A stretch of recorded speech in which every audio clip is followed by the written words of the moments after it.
Hi കൂട്ടുകാരെ, കുട്ടനാട്ടിലെ മറ്റൊരു വ്യത്യസ്തമായ ജീവിത കാഴ്ചയിലേക്ക് സ്വാഗതം. ഇന്ന് ഞാൻ പോകുന്നത് നെൽപ്പാടങ്ങളിൽ നിന്ന് കൊയ്തെടുക്കുന്ന നെല്ല് വള്ളത്തിൽ കയറ്റിവിടാൻ വേണ്ടിയിട്ടാണ്.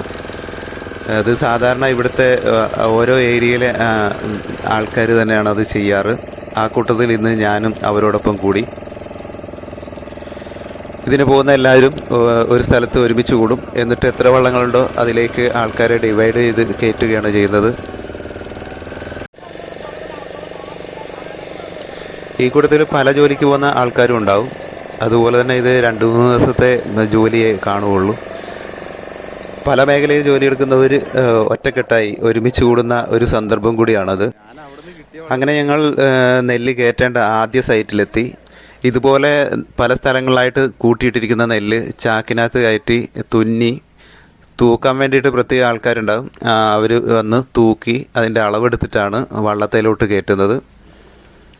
ഈ തുന്നുന്നതും തൂക്കുന്നതും അതുപോലെ തന്നെ തല ചുമടായിട്ട് വള്ളത്തെ കയറ്റുന്നതുമൊക്കെ ഇതുപോലത്തെ തൊഴിലാളികളാണ്. നെല്ല് ശേഖരിക്കുന്നത് സർക്കാർ സംവിധാനത്തോടെ ഓരോ മില്ലുടമകളാണ്.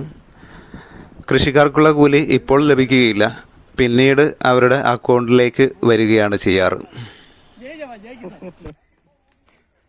ചുമടിന് പങ്കെടുക്കുന്നവരിൽ പ്രായമായവരും അതുപോലെ തന്നെ ചുമടെടുക്കാൻ കഴിയുന്ന കുട്ടികളും ഉൾപ്പെടും. കിട്ടുന്ന കൂലി വൈകുന്നേരം ഡിവൈഡ് ചെയ്തെടുക്കുകയാണ് പതിവ്. അതുപോലെ ഈ കൂട്ടത്തിൽ ഉഴപ്പുന്നവരുമുണ്ട്.